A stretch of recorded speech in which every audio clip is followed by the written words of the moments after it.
But we will be talking to Ryan first today, who is a theist from Tennessee. What's up there, Ryan? Hey, how are you all? Doing pretty good. Never had a bad day, man. That's good. That's good. Well, So what you want to talk about? I have an argument for why I kind of believe in God, and it's pretty much the foundation for why I, am a theist. So I was wanting to discuss it with you all and run through the argument. Sure, go ahead. Must be a recent development. Do what? I said it must be a recent development because it says here in the notes that the last time you called in was back in February, and you were an atheist, and you were calling in to talk about how you agree with Donald Trump on some things. So this must be a recent thing that you just discovered this new argument. I'd like to make a correction there. I was trying to clarify that I was on the fence between atheism and theism. And you swung towards theism. Okay. Yep. All right. Yeah. Tell us what convinced you. So the argument pretty much has 5 points, and I'll just go through them. So 4 premises and then a conclusion. Premise 1 is every contingent fact has an explanation. 2 is this. Okay, cool. There's a contingent fact that includes all other contingent facts. 3 is therefore there's an explanation. It's the long cosmological argument with the word contingent instead of the word cause. Mm-hmm. If you want to explain the rest of it, you're welcome to. But like I promise you, we've been here. All right. Well, then let's just go through point 1, or then that sure. Every contingent fact has an explanation. You all disagree with that? I mean, that is kind of the definition of the word contingent, right? Is that it's hindering, it's hung up on something else. So like, sure, why not? Well, yeah, but I guess I would just disagree with the, underlying assumption that like everything is a contingent fact with the exception of like this one thing that you're going to get to is like the non-contingent fact. Mm-hmm. Why would it seems like special pleading? Well, because it seems like special pleading to me. Like if you're going to say, well, everything's a contingent fact in reality, but then when you get to your God explanation, you're like, oh, but my God's not contingent. So he's the one thing that's not contingent on anything. That just seems like special pleading to me. Do you know what the special pleading fallacy is? Yeah, where you assign like a special scenario to one case, and that's essentially you just cherry picking for that one specific case you're trying to make. Am I butchering it? That's just long and short of it. Yeah. Yeah. Well, I would kind of disagree because you could look at it that way, but it's, from my perspective, the best explanation for the fact that, we live in a world that's bound by contingency. Everything has an explanation, or ought to have an explanation, or else we don't have a basis for how we're, going about figuring out different discoveries. And then if you backtrack, like based on the regression, there's going to be a giant collection of contingent facts. I'll just call it the universe, or a giant collection of contingent facts. But you have to break that regression somehow, and you have to introduce what's called a necessary object, and it cannot be contingent. It has to I think that you're talking about the underlying point that you're trying to make is that an infinite regress is impossible or it's not practical or something like that. Is that what that's what I kind of feel like is the underlying thing. You're saying that infinite regresses aren't possible or illogical or somehow isn't, a part of our reality. So therefore there has to be some kind of first cause. For first cause that's not caused by anything that's just eternal. Is that where you're going with it? Essentially, yeah, there has to be some initiation that it itself is eternal. Okay, how do you what evidence do you have to support that conclusion? Well, that we have all these contingent facts, and if you keep expanding, eventually, you have to have a beginning. And then in order to have a beginning, you have to have an initiation. Therefore, there has to be a necessary. So, sorry to interrupt, Ryan, but where does it I guess what logically entails that there has to be a beginning, because like infinite regresses aren't like illogical. Like they, we theoretically use them like in mathematics all the time.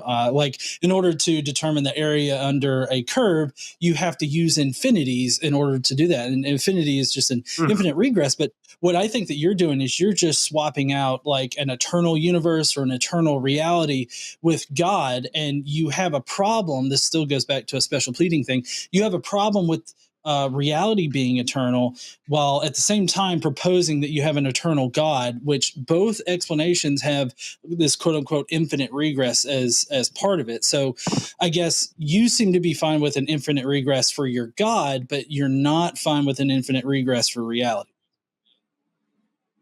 I think the difference there is, correct me if I'm wrong, but you're saying that the universe would then, in that case, be eternal and have the properties of. Well, I do want to. Sorry, I just want to clarify.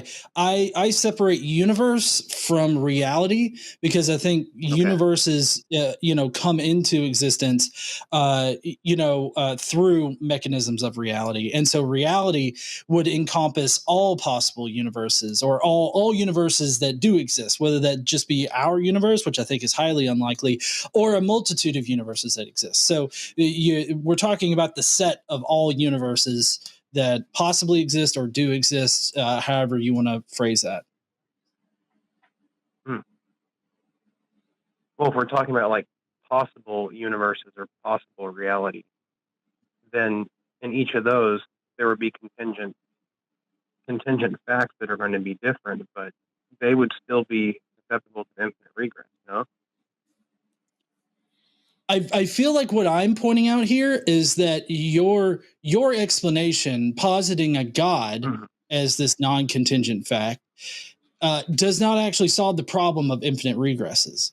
You're just replacing the universe, or reality. You're just replacing reality with God, and you're assigning that God some kind of sentience or some kind of ability to, make decisions or govern or control things. So you're actually ad hoc adding on to this contingent fact. Whereas our explanation, well, I'll say my explanation of the reality just being eternal, that's a far simpler explanation than your God definition, because your God definition requires sentience or some kind of ability to, make decisions. Right? Mine doesn't. Mine just has reality existing.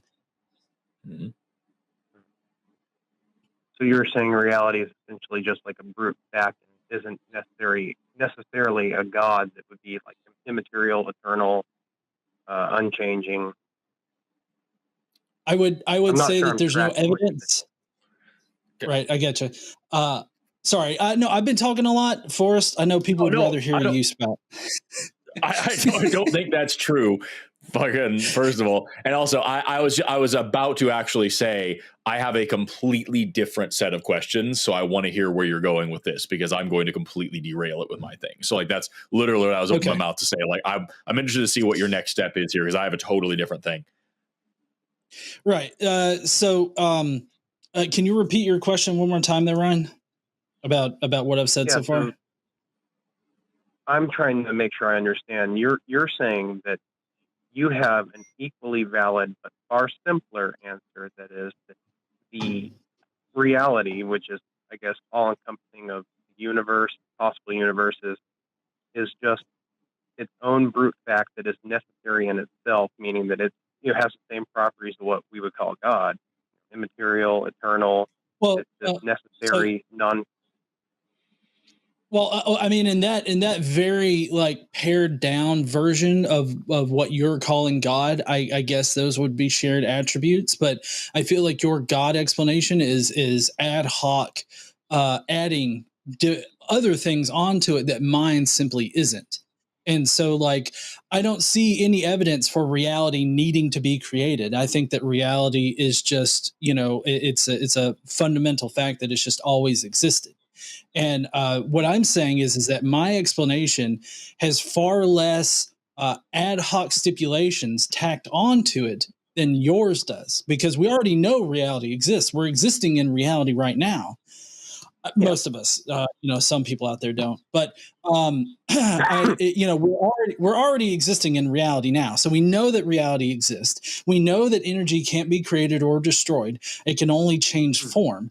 And so with, the basics that we know about reality, I don't see any kind of reason for reality to just start one day. It seems like reality is just this eternal thing that everybody wants to call God. But when you call it God or you assign it some kind of agency, you're ad hoc adding stipulations onto the explanation, which makes your hypothesis far weaker than mine.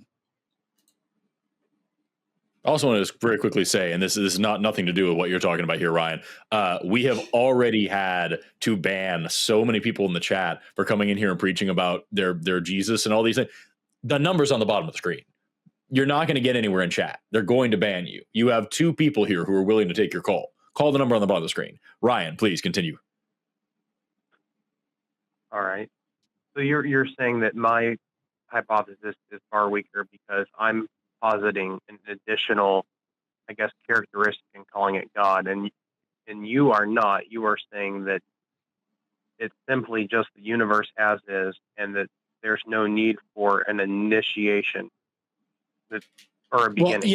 Well, yeah. Well, so essentially what I'm saying is that, that there's no evidence that reality, which I wanted to separate reality from universe, because universe is a very specific thing. Reality, I don't see any kind of evidence or any kind of reason for it to have just started or needed to be started, considering all of the information that we have through science and just observing our reality and all the knowledge that we've collected so far. It seems most likely like there is an eternal aspect to reality, but I think that that's just reality itself. Whereas you're stipulating a personal God to explain why reality started in the first place. You're saying that this God outside of reality, by the way, made the conscious decision to start reality, start this particular universe, as well as any other universes that could have existed. And I'm wondering if you can acknowledge how much you're tacking on to just the shared attributes of reality. Like you're having to tack on a whole bunch there. Well, I would say that the reason I'm tacking that on is because for me, I mean, I might be out of the loop, but I thought the scientific consensus was that at one point there was a singularity, and then for some reason expansion began, and then you had, expansion of the universe. And that's one of the models. Just one of the models. That is the most common one that we talk about. However, having talked to Dr. Aaron Adair and Dr. Blitz on this channel, who are actual PhD physicists who know a thing or two about this, they have made it quite clear in ways that I cannot summarize that there are absolutely mathematical possibilities of the universe always existing in some way or another. And like, this is just the newest iteration of it. We could have like a Big Bang, Big Crunch model. We could have something else. I think the thing that gets me about this is that, like, you keep talking about God as if it's this necessary thing, as if there is something that must be the cause of everything in the universe, as if the laws of nature couldn't also serve their own purpose. I think about the analogy of like rock, paper, and scissors. You know what I mean? Paper beats rock, scissors beats paper, rock beats scissors. They are all contingent, and they are all contingent on each other. And there is no fourth thing that is contingent to the game. You could argue, well, somebody has to have a hand to play the game, but like, that's not the point. The point is you have this set of rules, and all the rules are factoring into each other. So like, the rules of the universe could very well be just a thing that happens this way because of the way that reality is. But beyond that, there's a limit of what I understand. And I'm willing to go to that limit and say, okay, I don't know what else is here. I'm not a physicist. I don't know what happened before the Big Bang. As far as I know, before the Big Bang doesn't even make any sense. That those aren't words that have meaning. I don't know what, if anything, this universe is supposedly contingent on. And if it was contingent on a thing, I don't know what that could possibly look like, because I have no context for what would be outside of everywhere in a time that doesn't happen in a place that's not like that. I don't know what the fuck any of that is. And there's no way for me to contemplate that with my stupid monkey brain at the current moment. I don't have the paradigm. I don't have the structure for that at all. So I'm willing to just say, I don't know. And you are coming to the same point of, I don't know. You're approaching the exact same ignorance as me and saying, I don't know. Therefore, it is magic. There's a guy, and this guy whipped up all this stuff out of nothing because he's a space wizard and he's cool like that. And it doesn't matter that that's completely unfalsifiable. There's no way for you to prove that wrong or right. It just, there's this fucking guy, and it's good enough for me. And I'm willing to just be more honest than you and say, I don't know. And I hope to find out someday. But as of right now, as far as I can understand it, there is no logical necessity for this God, nor is there like a strong argument for this God that couldn't be made for literally anything else that you would certainly find absurd. But I could say it made the universe just as well and have just as much evidence, which is none. And there's just no reason to move forward with this argument as if it means anything besides the fact that the person making it isn't very imaginative. That's all. Okay, well, point one is I'll discuss the other theories because I do have a question there. But you're saying that it could be that there's just the laws that are all contingent upon each other, and they're just brute fact as it. But my only disagreement with that is that they have explanations also, like inverse square law, gravity. Like they're contingent upon framework, so they're still going to fall into that category of needing an explanation. What if there's another law of physics that we haven't discovered yet that makes all of those things make sense, and it's just a normal law of physics that we haven't discovered yet that actually pulls this all together and proves there's no need for a God to start the universe? What if such a law exists? And you're saying that law wouldn't be contingent either? It's just Yep, it is the uncontingent law. It is the solid mathematical framework that is the basis for all of physics, and everything inevitably is contingent upon it. And it explains the origins of the universe and the end of the universe and everything in between. It is the supreme one single mathematical truth that this all points back to. What if that thing is real? Well, if that's real, then I mean, essentially that would just take the place or the function of God in the argument be the case. Right. Would you believe in a God then?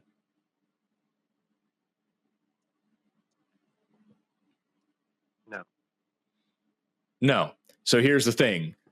I have exactly as much evidence and exactly as much reason to believe in this supreme mathematical law as you have in your God. We've both made the exact same argument. The laws of the universe seem to be contingent upon something. I don't know what it is. I'm saying it's just more physics. Everything has been physics so far. It's physics all the way down.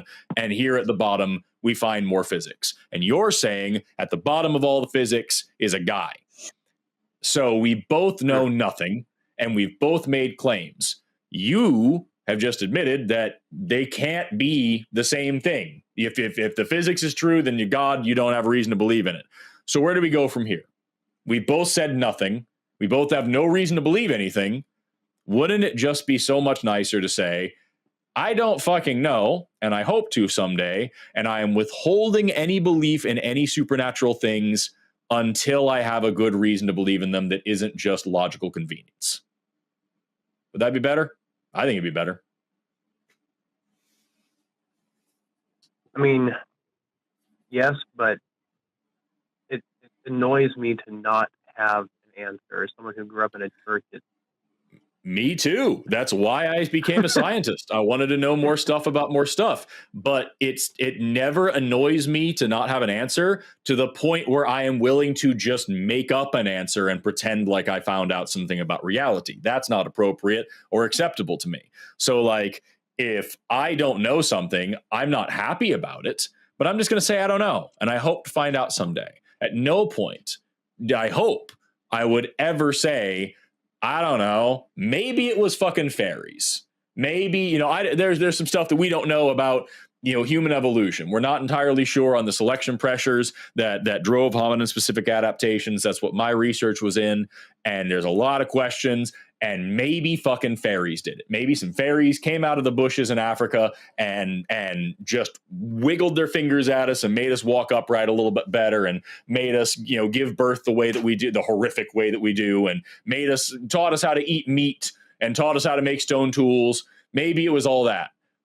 But maybe not. Probably not. And until somebody proves to me that fairies exist in the first place, I'm not going to consider that they are a logical or possible explanation for hominin-specific adaptation.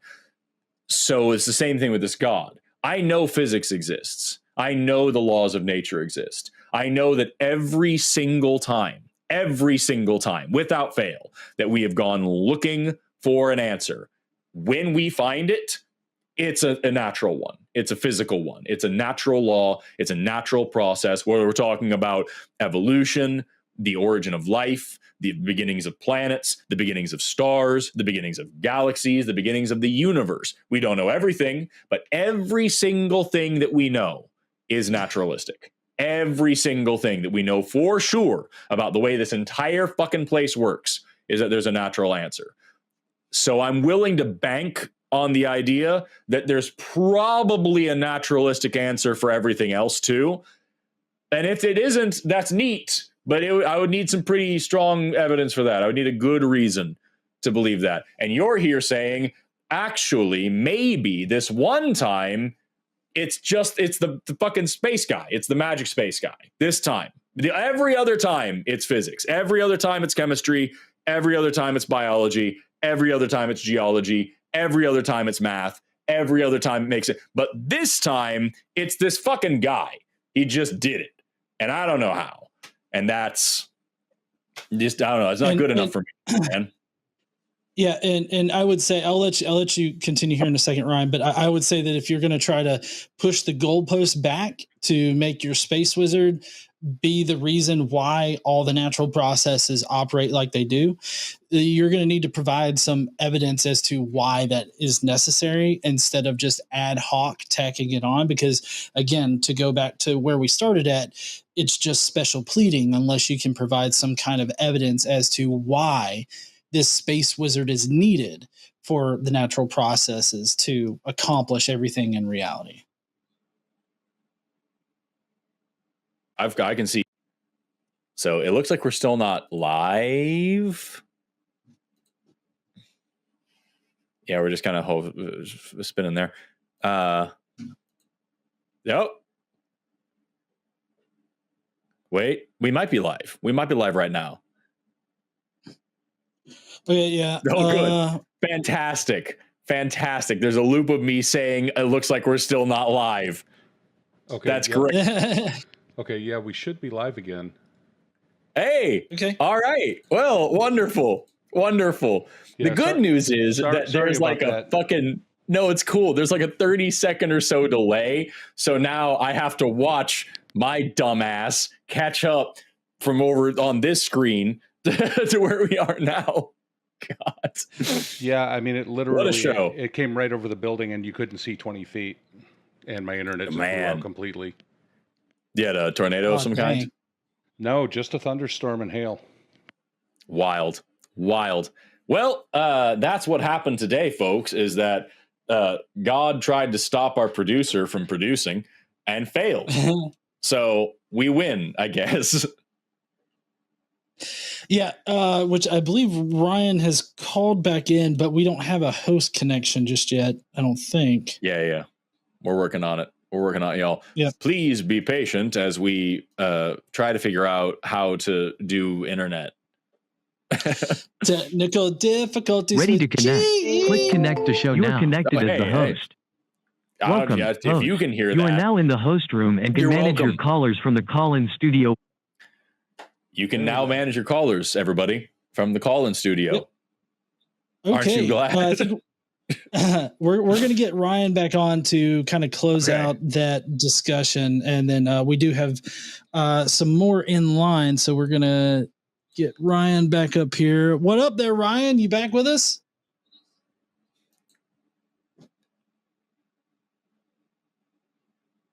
Uh-oh. I'm Ryan, not seeing can you him hear moved us? up in the thing. Hold on. Let me put him in Hello? the thing for myself. There he is. There we go. Oh. Yep. Hello? All right. Can you hear us, Ryan? I can hear you. Can you hear me? Yes. we got Sorry you. about that. The internet broke, but we're back now. Mm-hmm. Convenient timing. So, if I remember correctly, we were talking about like just whether or not you should believe a thing without evidence, or whether or not you should believe a thing out of convenience. I think was where we left off. Is that like this is a very convenient answer? It's the best explanatory hypothesis because it explains absolutely everything. But a hypothesis isn't necessarily true, not something you should necessarily glom onto. You need a reason to accept it, or rather, better yet, fail to reject it. If we're talking about actual like how scientific thinking works, you never accept a hypothesis, you fail to reject it. So here we are now. I very easily can reject this hypothesis of a God because I have no reason to stick with it. Ryan, turning it over to you. What are you thinking? Yeah, I follow what you're saying. You're saying you fail to reject, or you reject it because basically the laws of physics are as is, and that's been the explanation for everything that we've found so far. So it's been consistent, and you're saying that consistency just follows through to the one last step. And I'm saying, in this case, let me clarify then. I'm sorry. I know you just started talking, but let me be very clear. I'm not saying that consistency does follow through. I'm saying it is far, far more likely that we have this consistent trend where we have, as of right now, every explanation is natural. So it's more likely that every other explanation, or at least the one you're talking about, will be natural than to say we have absolutely no evidence of anything supernatural, anything magical, anything God, none, zero, absolute goose egg. So we're just going to assume that it was one time and it was this time. And you know what I mean? That's not, I don't find that a compelling way of thinking. The universe works just fine without that hypothesis so far. And until there's a reason for me to move forward with that hypothesis, I'm not going to. Does that make sense? Yeah. And I guess I agree. I mean, thinking about it though, I mean, it's true. There is more evidence for it being a natural answer. It's just, I don't know. That explanation kind of seemed to fill the gap and still agree with what I grew up with. So it seemed like a fit all. Right. But like, I don't have to tell you that's a shitty reason to believe a thing, you know? Yeah. That's fair. So like, that's where we're at right now, is like, neither one of us have a good reason to believe in this stuff. So I don't, and you do. Mm-hmm. And I'm curious to know why that's good enough for you.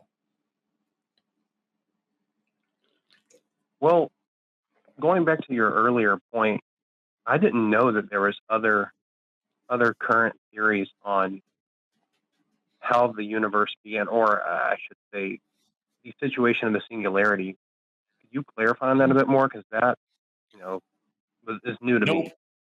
Because I'm not a physicist. I told you everything that I'm qualified to tell you. So I would talk to Aaron Adair. He's one of our hosts here. Dr. Blitz is one of our guests here from time to time. I was actually probably going to have him back on next month if I could. So like there's opportunities to talk to people who are actual physicists and can discuss this stuff. As of right now, you've got a biologist and an engineer here. So like we're not going to be very helpful on that, I don't think. But it's just to say, even if that was the case, even if that was the only idea that we had, still not a reason to put magic into it.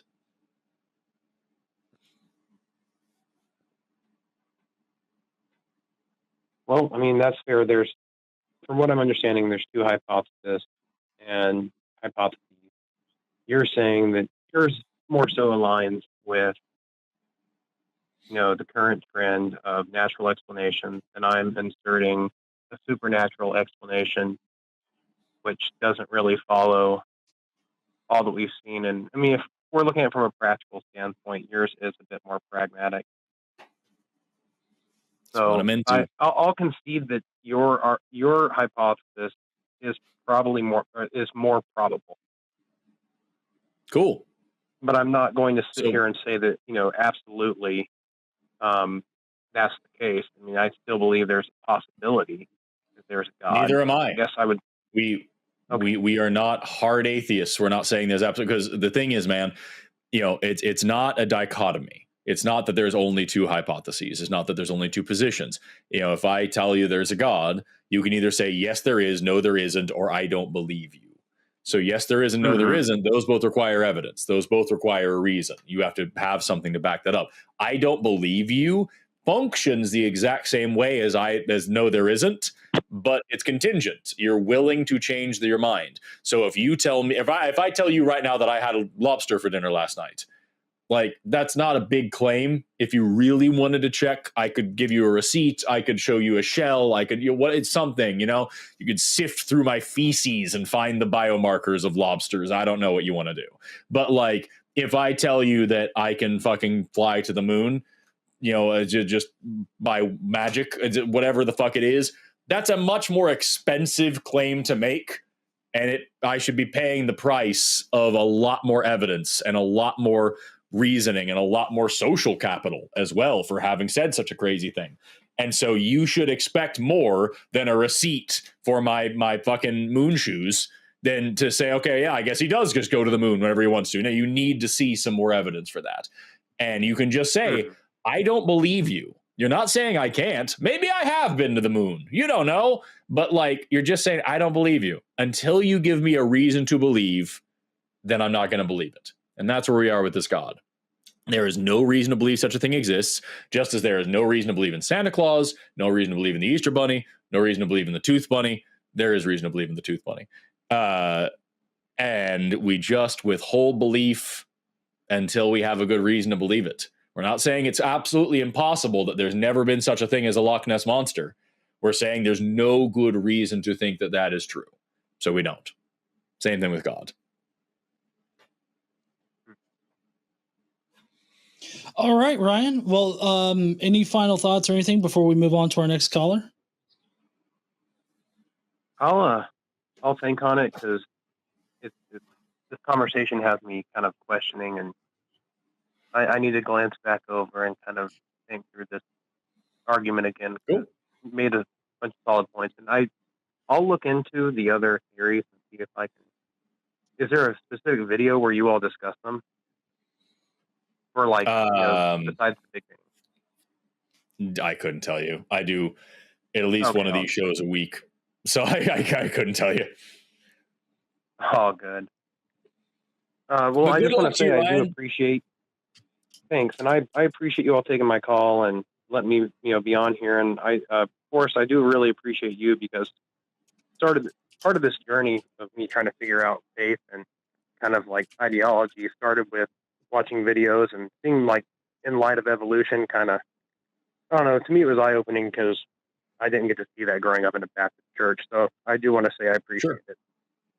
Well, thank you. I appreciate that. And I appreciate you watching and all these things. And I enjoyed the call. I'm sorry, I'm a little bit sleepy right now, but I did enjoy the call. And I think it was productive. So I can't wait for you to call back again and tell us about your atheism someday. We'll see. All right. Take care, Ryan. All right. Thanks. See you, Ryan. Thank you.